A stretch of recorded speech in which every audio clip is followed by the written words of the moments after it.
Buffalo Bills.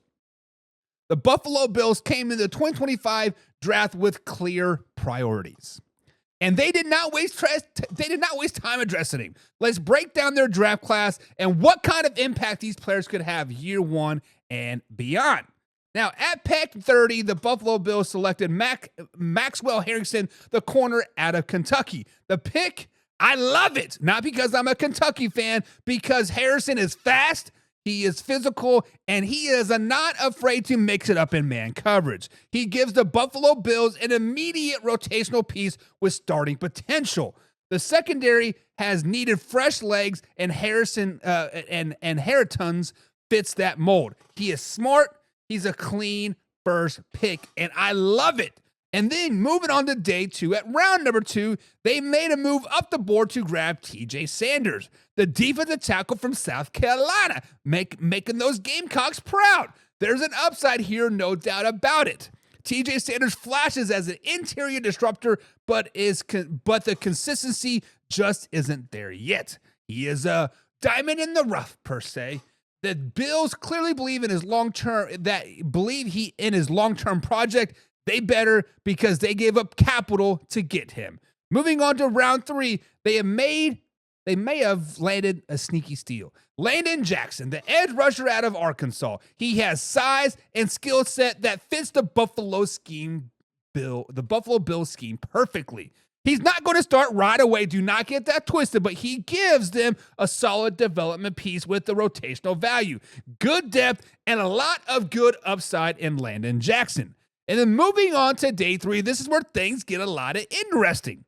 They traded up yet again, this time to snag Davion Walker, another defensive tackle. Now listen, Walker is a mountain of a man. He will eat up space and cause problems in the run game, but trading up for DT, but trading up for another defensive of tackle after already grabbing Sanders felt like a bit of a reach from a roster building standpoint, but not bad talent-wise, just questionable value.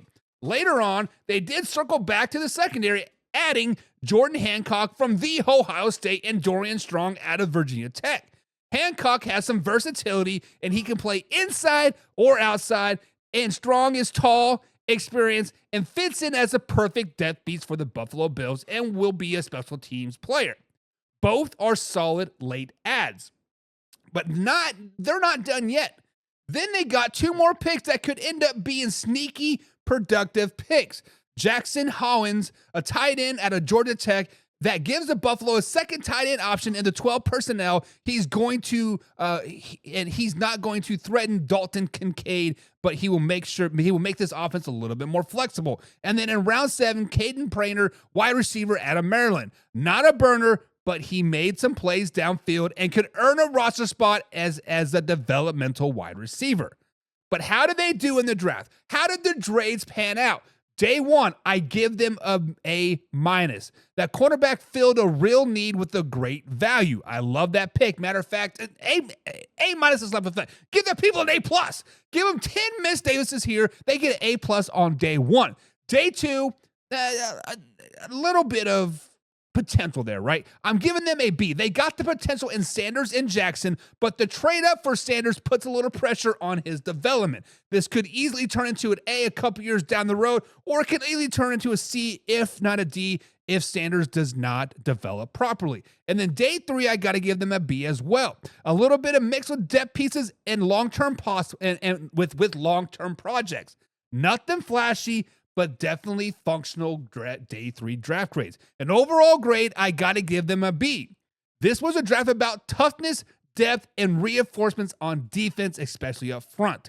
The Buffalo Bills did not swing for the fences, but they did load up on guys who can make the roster stronger in the trenches and more balanced on the back end. Now, it's all up to the coaching staff to develop this raw talent. Can they do it? That is a question. So guys, in the comments below, can they develop the raw talent? What grade do you give the Buffalo Bills? And are the Buffalo Bills still the top dogs in the AFC after this draft? But guys, before we get too carried away, be sure to hit the subscribe button, hit the like button, and remember that we are live every Monday through Friday at 9 p.m. East Coast time right here at youtube.com Facebook.com/man hour. And of course, at Facebook.com/man hour as well. This is a live interactive show, so comment down below and let's get into the comments and let's discuss your thoughts.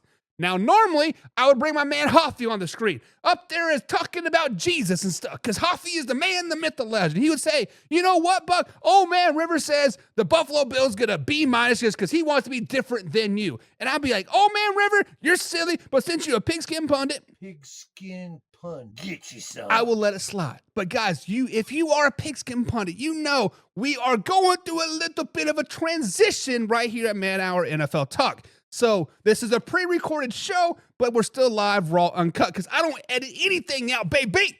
But let's move on. Let's move on.